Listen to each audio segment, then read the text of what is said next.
So I bought this baby at this car dealer. My first Portuguese vehicle.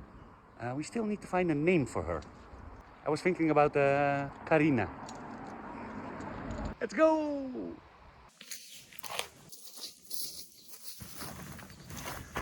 Yeah, so I thought I'd get into style to introduce the new vehicle to you guys. Almost as old as me. No, that's not me. So as you can see here on the Portuguese cars, from when what year they are, when they need to go for inspection, 1995.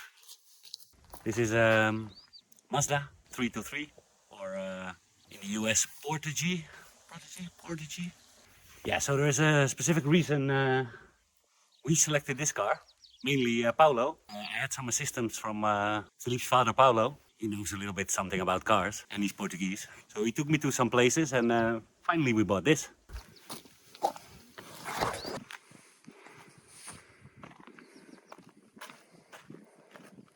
Now, it looks in very good condition. The paint job is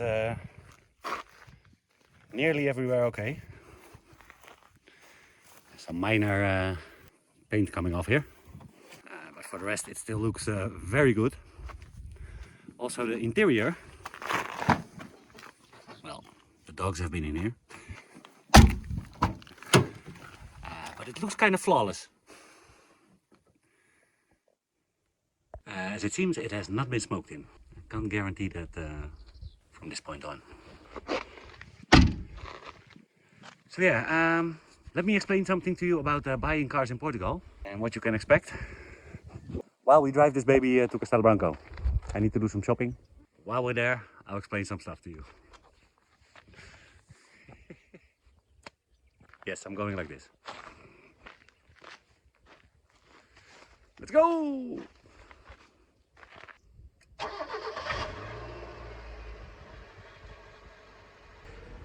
Yeah, so when we turned it on the first time, handbrake.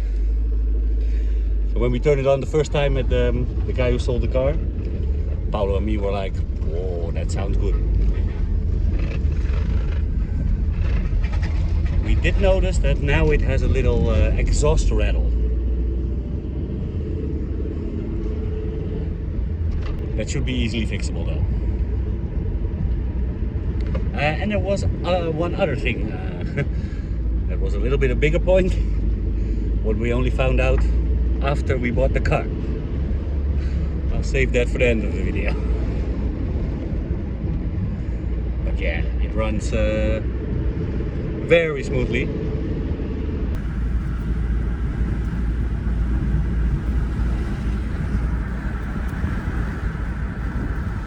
And I'll share with you the price also later. I'm not that good at negotiating, but Paulo got something off the price for me.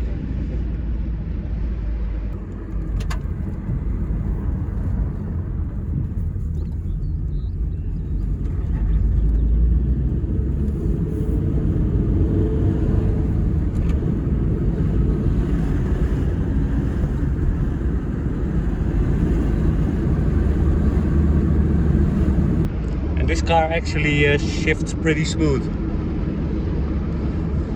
Unlike Vanessa at the moment. See you in Castelo.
As you can see, all the car dealers are on the Zone Industrial. but I want to show you some other places. I bought this car actually at the Zone Industrial, but we'll return there in a bit.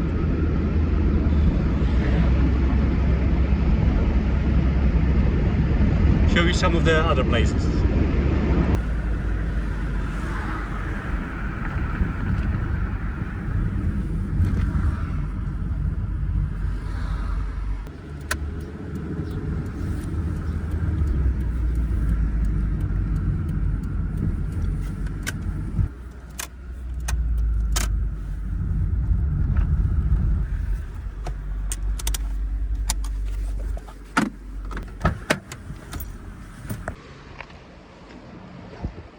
I cannot stand here for very long. So you may know this road. This is the road to the McDonald's and to the AKI. And on the other side here, way in the back, you have the police station. But this is also the street where are a lot of car dealers. You have one here, SSD car. But that's rather expensive. Well, for my understanding, they start there at 9,000 euro. 8,000 euro, and that's with all the other car dealers here in the street also. Some of these do have a website though. Here's another one. Totally not allowed. So in Portugal you can actually not park in the opposite way of the street. I told you this is the road for the police station. Here's another one, Auto Augusto.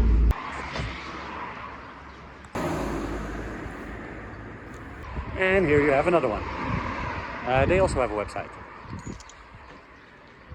But they had nothing in my price range.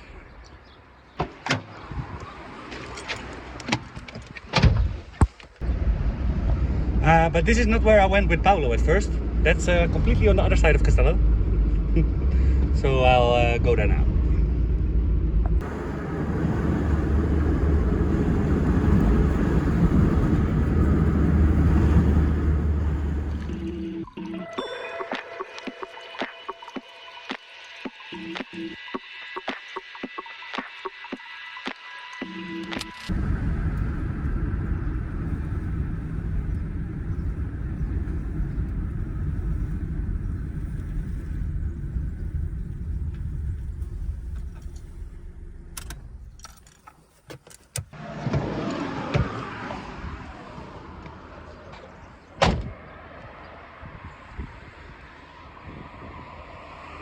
Yeah, so this is also the little bit more expensive car dealers, because all these cars you see here in front are at least 8, 9, 10,000 euro, at least.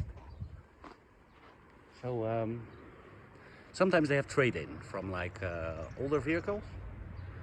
So these had an Audi. I don't know if it's still there. Yes.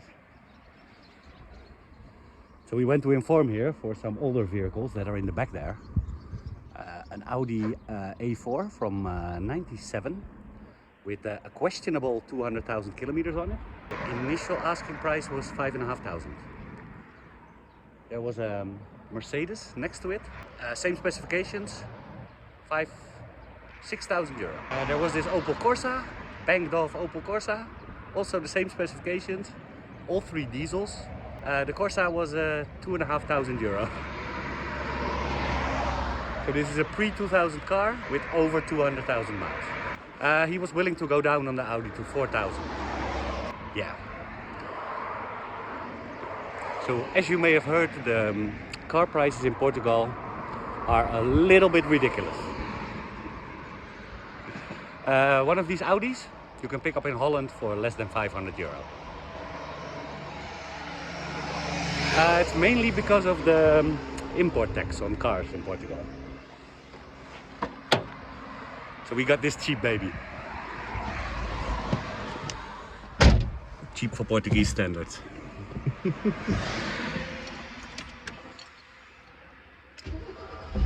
Not cheap to buy for any Portuguese though. I really don't know how the Portuguese can afford all these expensive cars.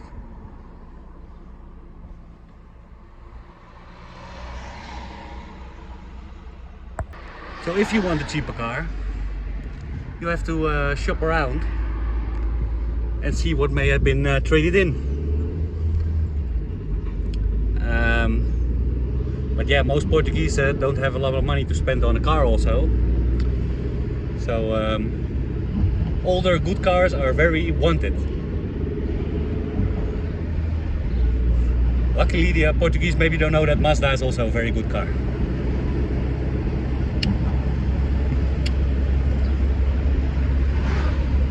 Let's go back to the Zone Industrial. I like riding this car. None of the modern conveniences though.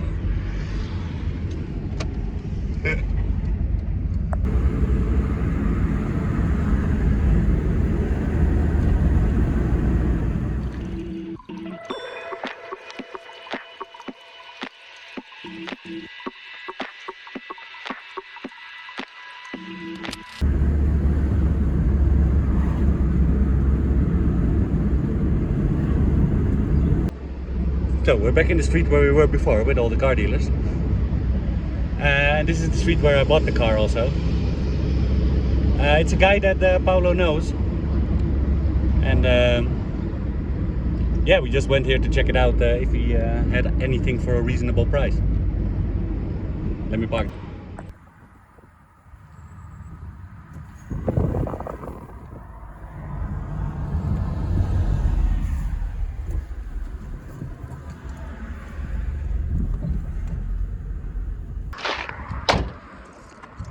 So I passed this place already on my initial search when I brought Vanessa to the garage, and I was walking around here. As you can see from the other video, I didn't have any plans yet.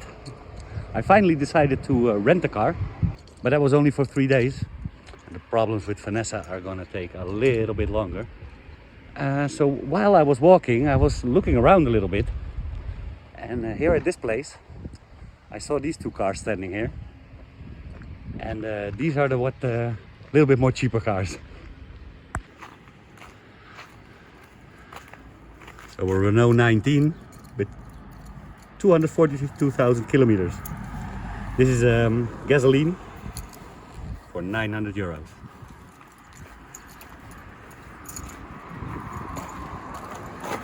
The other one is a Citroën. It's a diesel, but it has 424,000 kilometers for 12,500 euro. 1,250 euro.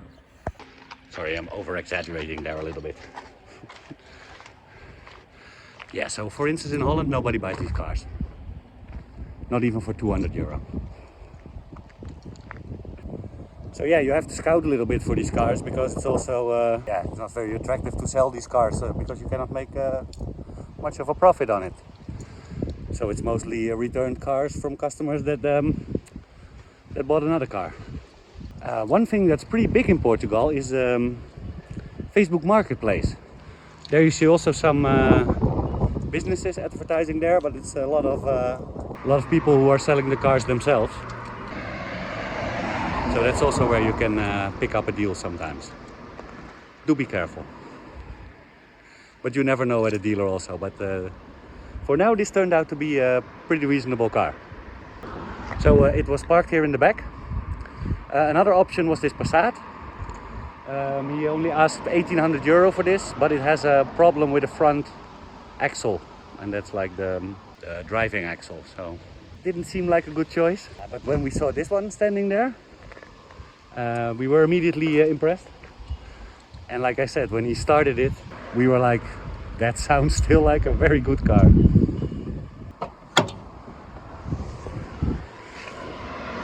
So yeah, it has 180,000 kilometers on the clock. We found a maintenance book, but the maintenance book is not very impressive because it only goes to 55,000 kilometers.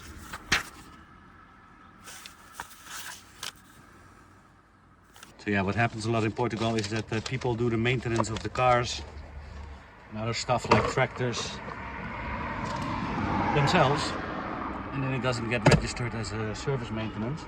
But judging to our opinion how this engine was looking, it all looked mighty fine. And there's, well, let me show you the engine.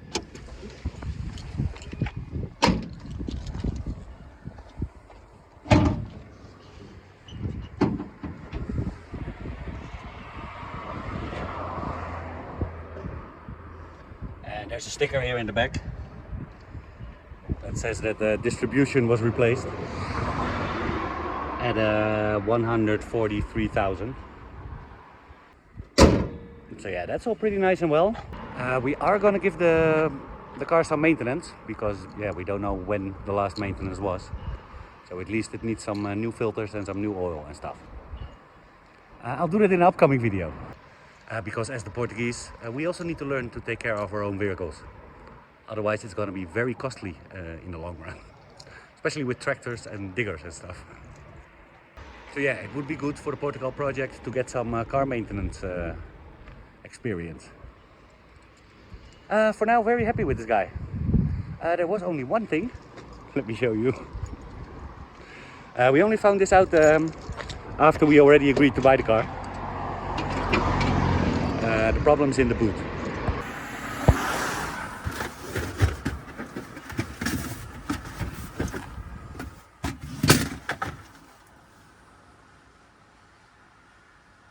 So yeah, that's a small swimming pool in there. We need to find out somewhere it comes past the rubbers that are still okay. Or the backlight. Luckily it doesn't rain that much in Portugal. So yeah, like I said, I'm not so good in negotiating, but Paulo negotiated the price down. He advertised it for 1800 and Paulo got him down to 1500 eventually. So yeah, I'm very happy with that because I probably couldn't have done that. Yeah, so we were looking for a car from a little bit of a reasonable brand, and Mazda is Japanese. The Japanese make very durable products, cars for instance. And they're quite good with engines. So that's why we selected this as my new manner of transportation in Portugal. We do still need to, however, see what's going to end up with Vanessa. Talk to you about that in the next video. She's turning out to be a costly girl. Yeah. If you want to buy a car in Portugal, keep in mind you'll pay a lot more than in Northern Europe. See you on the next one. Bye.